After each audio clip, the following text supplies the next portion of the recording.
Slaves here with the Senior Pickleball Report powered by TNC Network. Let's get it going.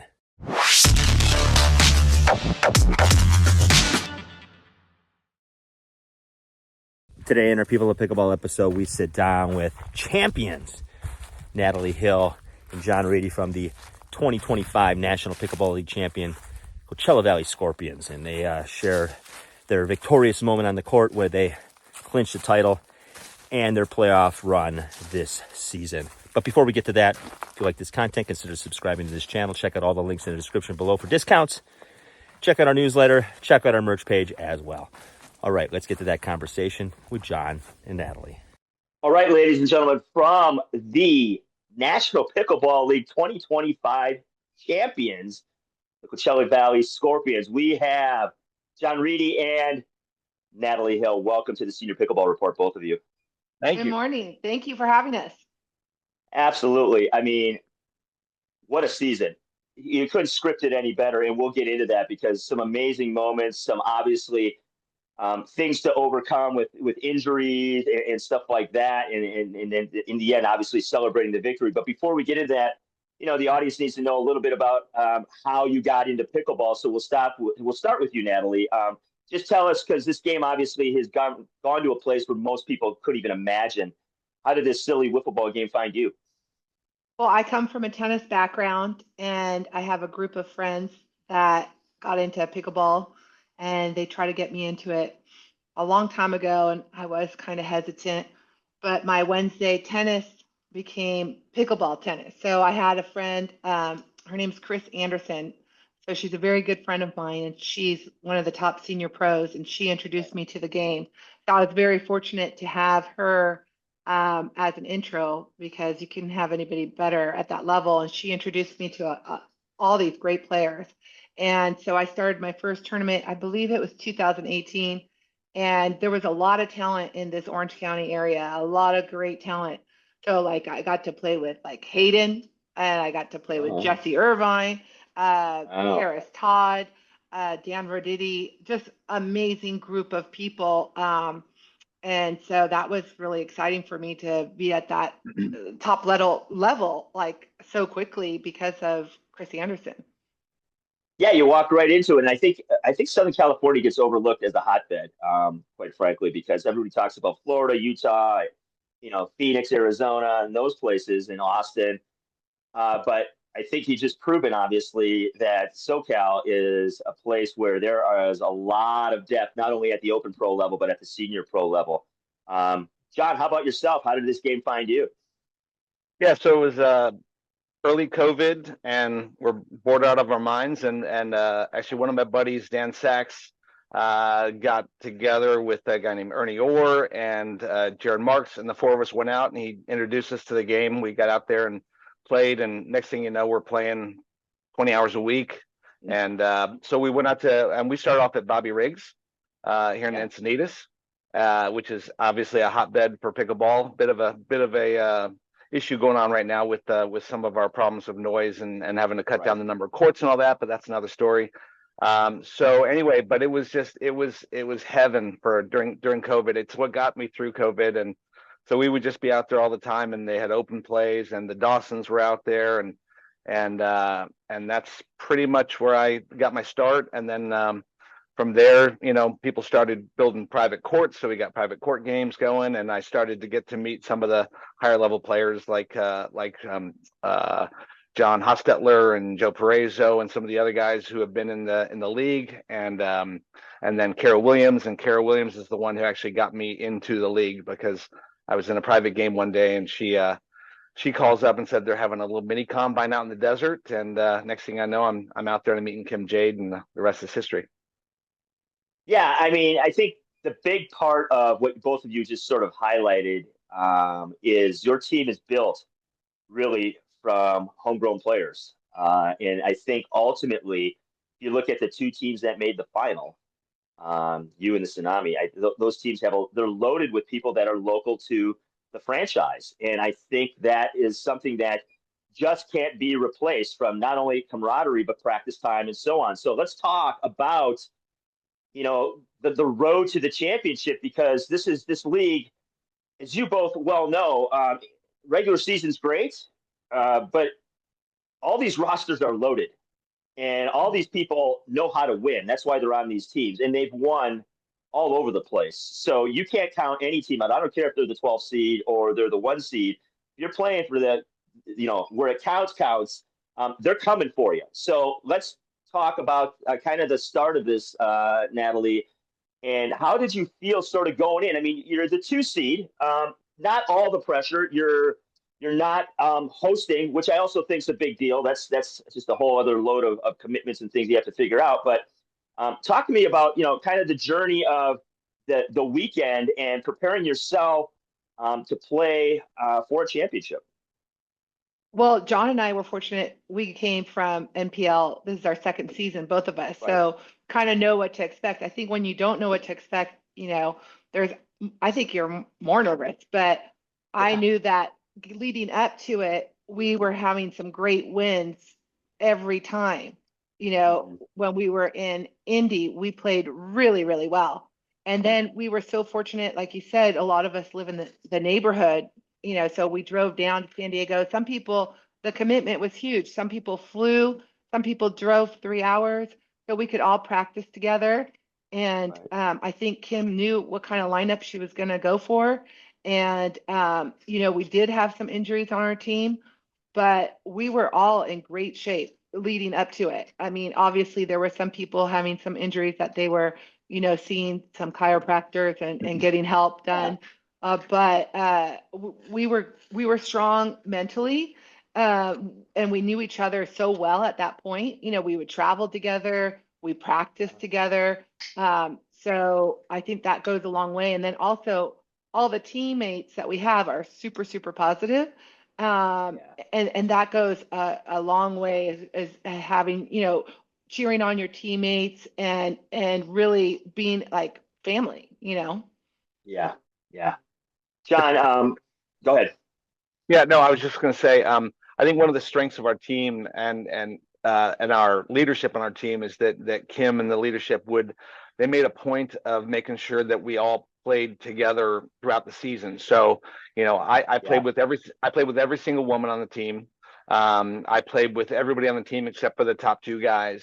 So when it came down to it, and when we had injuries in the end, I'd played with Natalie before. So when I had to step into pod 2 from pod 3, which was where Kim had me going into the weekend, David got hurt, and I was able to move into pod 2 mixed with Natalie, and I played with her before, and to play with Keith, who I play with all the time at home. And actually, I think we were about equal, David and I playing up with Keith. So I think we ended up playing nine games throughout the season. So when it came down to it and you had to make those adjustments, we were comfortable with it, and we had played together plenty. So it was just stepping right into it.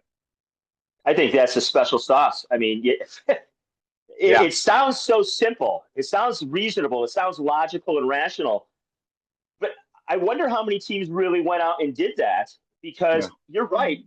In crunch time, when you have something happen, and something always happens, none of this stuff ever goes scripted. Especially, folks, we're older. We're all senior, 50 plus, things happen. It's a season. It's a long season over, months and months and months. So the body changes and things happen. And then when it does, to feel that comfort level, when it matters, that's the big thing. Because championship weekend, like, Natalie's point, it's not like anything else. And it does help that you two have had experience in the league. But I think the combination of living within proximity and having played with one another, that tells me a lot about what happened and how it went down. So, John, were you aware that match? I'm assuming you're aware of that match that you and Natalie were in, that if you won that, you would close it out. Yeah, I think it was about midway through the second game where we found out that we had won the match to put us to 6. So at that point, we knew we had 4 bites of the apple. We had our match.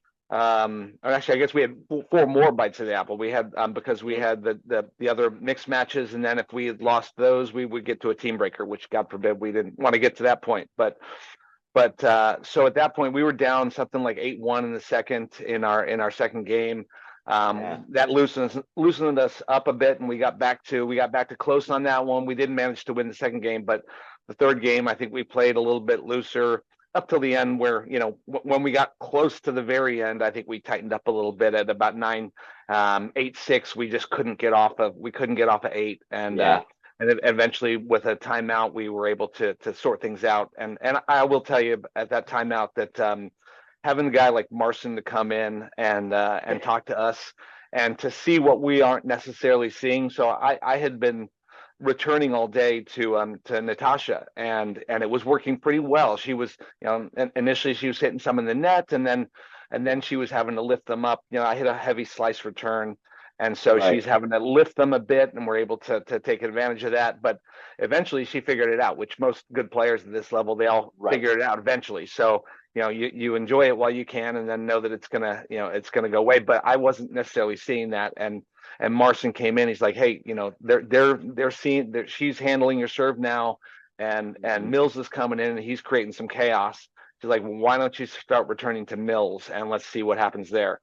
And so I did that, and I think Mills may have dumped the first one in the net, and it kept him from coming in, and that kind of got us off go.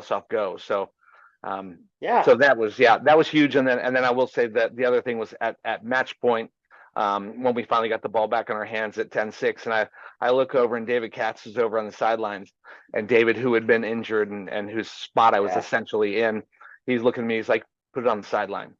He's like, just basically hit my inside out cut serve. And I'm like, man. I'm like, okay, well, I guess man, right now. we're on the one. We're on the one. Is it uncool to do that? But I did it. It clipped the net, and it just touched her paddle, and that was it. So anyway, it's kind of a fun way to end the match. Oh, you're telling me. I mean, Natalie, you're playing against, obviously, Mills, I think, is a Hall of Famer. Yeah. So it's like, okay, let's return to Mills. Like, that's somehow easier. You're playing a team that, is legendary, and then to win on a point like that. But talk about the ups and downs, Natalie, of the match itself, because, like John mentioned, you maybe didn't know until like this, the second game, and you kind of built some momentum. Where was your head at during the third game as you were going here, thinking of the opportunity that it was presented to the both of you? Well, in genders, Kara and I beat Natasha and Yannette, so we had that win. Mm-hmm. And I had played Natasha earlier in the season as well, so we kind of knew her game, and she was playing great. And then Chris Mills, I partnered up with him in a tournament before, and then John had just beaten Chris in genders with Keith, so we had the positive of going into that match knowing that we just beat them in gender. And I think we had the crowd behind us. I think people were rooting for our team to win, but they had the cowbells when they made some good points, and they certainly had some great points. And sometimes that could be a momentum shift. There was one point that Chris Mills got off like he fell, and he got the ball. Then Natasha retrieved it, and they ended up getting that point, and that was a huge momentum shift for them. And so we were very fortunate to get that possession back. And I think that, like John said, having that timeout, talking to Marcin, and having a game plan moving forward, that got us through. But momentum shifts could be huge, as you know, in pickleball. And you're thinking, oh, it's going my way, and then all of a sudden you're like, we can't get off this rotation. What's going on? Oh, yeah. And that's the thing. Like, even if you drop that match, and because I was, both of you weren't around at this, but I was at season 1. It was in Glendale, Arizona, and I was there for the championship. And as you all know, things you just mentioned, things can turn on a dime. Mm-hmm. Like, you lose that match, and this is what happened to the Austin Ignite season 1. Rich Lopez makes some diving play, absurd play in the kitchen, hits this goofy ball, clears the net, and Derisi hits the tape, and that game ends, and they win it. And then they go on. They're down like 6-2 at that point in the match, and they win the net every match out from that point on. And so if you lose that opportunity that you both were presented, I mean, then to go for that serve. Yes, for sure. I mean, that serve was money. I know you have future MVPs, Sabrina and Marcin on your team, and the depth of your team is deep, but all that stuff compounded on you at that moment. for you two to get the momentum back after dropping the second game, I think speaks volumes to a bunch of things we've talked about. But, having the experience that you both had playing in the league and playing together. Playing together was Yeah. huge, Yeah. Huge, absolutely huge. I'm glad John brought that up because that is something that I think I would have never thought of. Like, yeah, we should play. We should mix these pods up best we can Oh, because yeah. Kim did such things a great happen. job throughout the season, Yeah. And then John's a lefty, so he's always going to be, Right. I'm going to be on that ad side. And some people might be like, well, I don't like that side, but I love being on the ad side. So no, I mean, it was a great matchup. I mean, my husband was like, whoa, you guys were so good together. But, Yeah. I mean, we really did come together and we had some amazing points. I mean, we're going to look back. Yeah. We're going to be like, that was a good one. Because, you go to these tournaments and you play in the league and you're like, yeah, I only played like 60% of my capability. I wish I could have played better. But I felt like, I think even Natasha and Chris, I mean, they had some great points. I mean, I think we could all walk away from that match saying, hey, that was a great, great final match. I mean, everybody had some great points. It wasn't like, oh my gosh, I lobbed too much or I wish I wouldn't have done that. I think the level was high. Yeah, and it went 3 games. That just shows you the level. Yeah, I think that we went out there and won that one. It wasn't like they lost it. I think we adjusted and I tell you, Natalie was just on fire that day. It was so great. I mean, there were nerves and there were some silly things that we did. Like I think you might have missed a sign or two, Natalie. That cross signal, but that was pretty funny early on. But once you got comfortable, that allowed me to get big. That was critical. I think was that when I knew you were comfortable and you were keeping your pressure on their dinks, it just keeping pressure on them allowed me to get big and kept them from going behind me, and so that just gave me so much freedom to move around the court and start to get on your side. And I love that you are so welcoming of that as a lefty, as a lefty man, for me to be able to come over to your side. Right. And some women don't necessarily love that when the guy gets big, but I've learned that that's kind of critical. That's my superpower, right? Sure. And Kim has encouraged that in me all year, and so I think I've been getting better doing it. And someone like Natalie just makes it that much easier.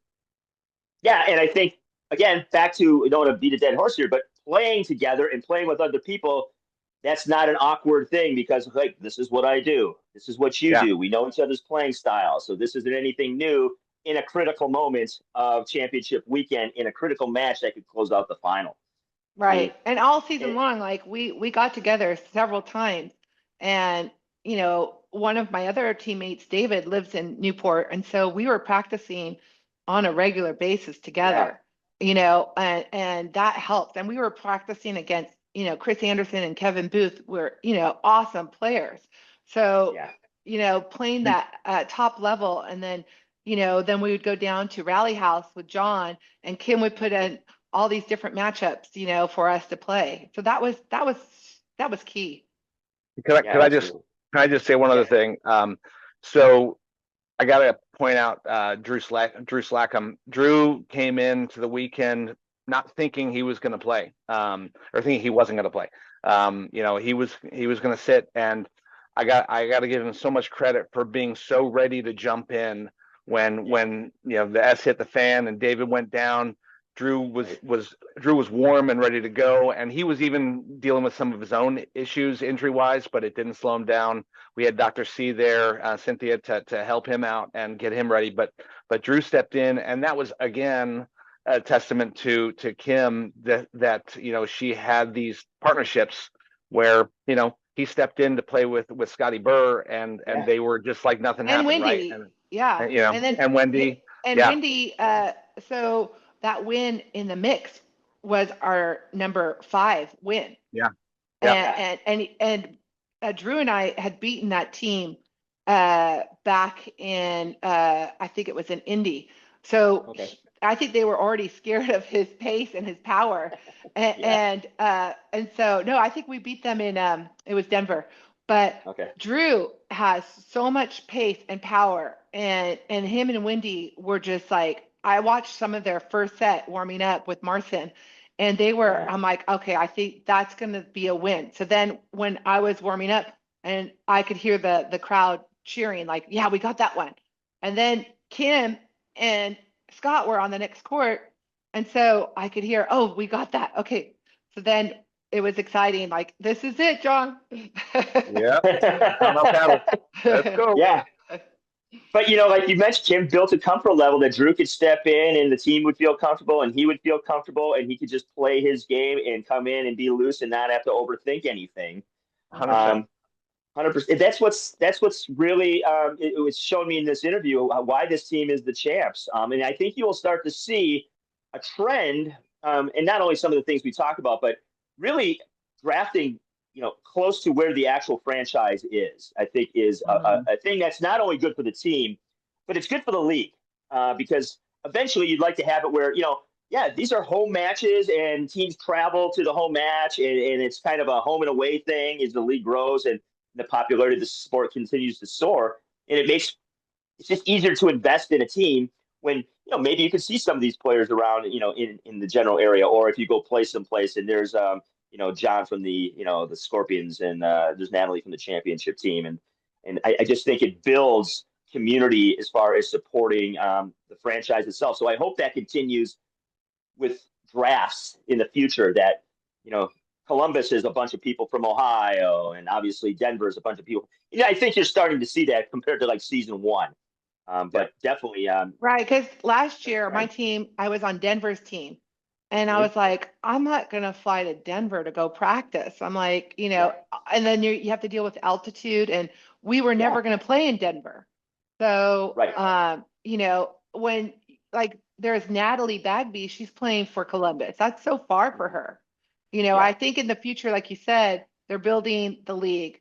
And I think there are going to be more teams, like LA is going to have a team. And there's definitely the interest is growing. You could just, people are they even have another league. I mean, the popularity is definitely there, Yeah. And for sure. Like I always say this on podcasts that senior pros have the most choices. They could play PPA, they could play APP Humana Cup, or they could play your league, they could play the other league, they could play the Senior Pro Tour. I mean, there's so many choices. Yeah. As a senior, it's almost too many choices. Like, where do I divide my time and put my energy? But so back to what obviously happened last weekend. This is year 3. Year 4, a lot of things happening, things coming down the pike that's going to make the league either bigger, better, brighter, expansion, some other things as well. So year 1, you had Indy win this thing. Year 2, you had Boca. And apparently, Kara just picks winning teams. Get beyond. I interviewed her last year. And then obviously the Scorpions this year. Question for both of you. What's it going to take? Obviously, you don't know exactly what's going to happen and where you might be, but what do you think it takes to repeat in a league like this? Because, Boca had a tough season, but they pushed Seattle to the very end. I've never seen a match that had like 9 games that were like 11-10, and then go to the team breaker and then lose 11-10. So, obviously that team was ready to defend when it counted, and they just got beat out near the end there. But what's it going to take, you think, for a team in this league to repeat? Because new talent's always coming in. I said in the podcast this year, it's the year of the rookie. I mean, the rookies in this league came in, combine winners, people that weren't even in the combine, and they just had an impact right away. So, John, what are your thoughts about teams repeating in this league and some of the new talent rolling in? Because it's an endless farm system for the seniors, obviously. Yeah, no, I think that honestly, I think our best bet might be next year for us to repeat, because I think as the league expands and gets more teams, if we can keep our team together, I think you may have a slight drop, but it's hard to say. If there's going to be a drop in quality when you have to bring in so many new players, but I'm starting to think there probably won't be at this point. But I think it depends on how much, if we can keep our team together, and that's going to be an interesting question for the league, is to how many keepers and where they're going to make you slot us. We kept, Keith and I were kept from last year, Kim and Stacy, and Stacy was a contract player, but we had to be slotted in the lineup, and there was questions about where we should be. I went from the 14th pick to the 8th pick, I think, 6, 7, 8, yeah. And if they force Kim to take me again next year and move me up from there, it's going to make it tough. If you can't get those early draft picks. But I'd be perfectly happy keeping it on our team, and I put us together again next year. I think that, like we said, the cohesion this team has, that's based largely on our proximity, is huge, and I don't know that everyone's going to be able to replicate that that quickly. So, but I think it's become a model for other teams in the league, and I do think that teams are going to be looking for more local players. It'll be interesting when the LA team, if it happens next year, who they're going to get, because I know so many guys coming in from San Diego who are 49 right now, 50. We're going to make great players. I mean, pod 2, pod 3, and even some potential pod 1 people. So, and maybe we'll go to that team. Just kidding, Kim. We won't go to that team. I'm kidding. He's negotiating his contract. That's right. Oh, my contract. So. Right. Yeah.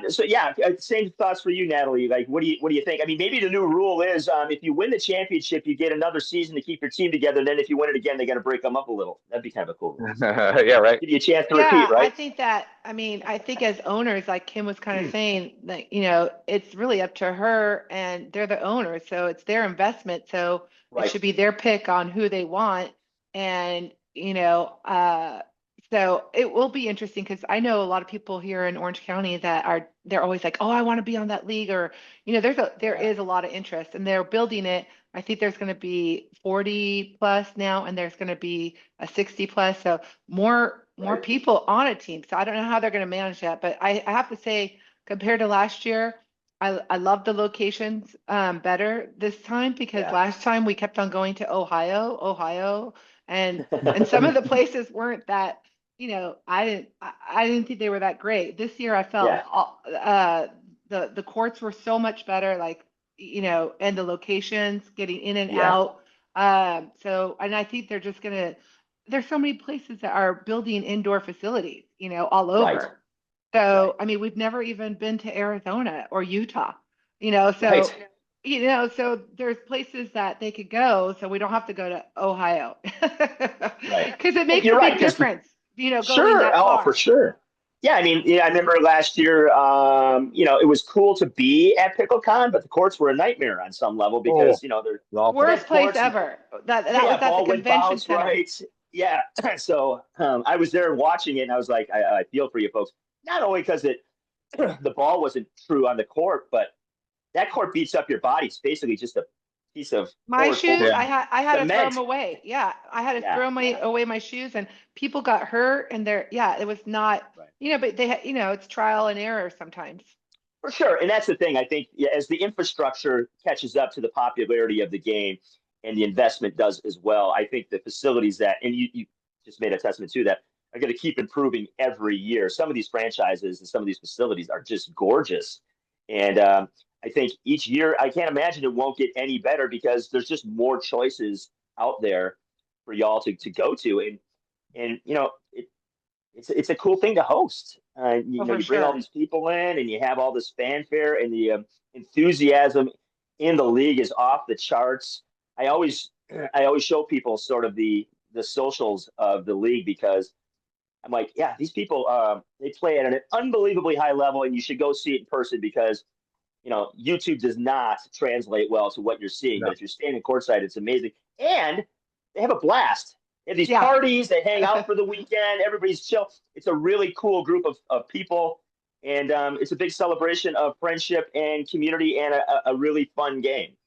So, for sure. It is a great sense of community, and you build on some good friendships, out of it. I've really come away. Even some of the people we've played, it's like I've been texting with Natasha. I'm like, good luck to you at nationals, So, and now I'm going to play for France for Pickleball World. And I'm playing with Laurent, who's good friends with John. So we're representing France. So it's so fun to make all these new friendships. Right, absolutely. So, John, what do you got coming up?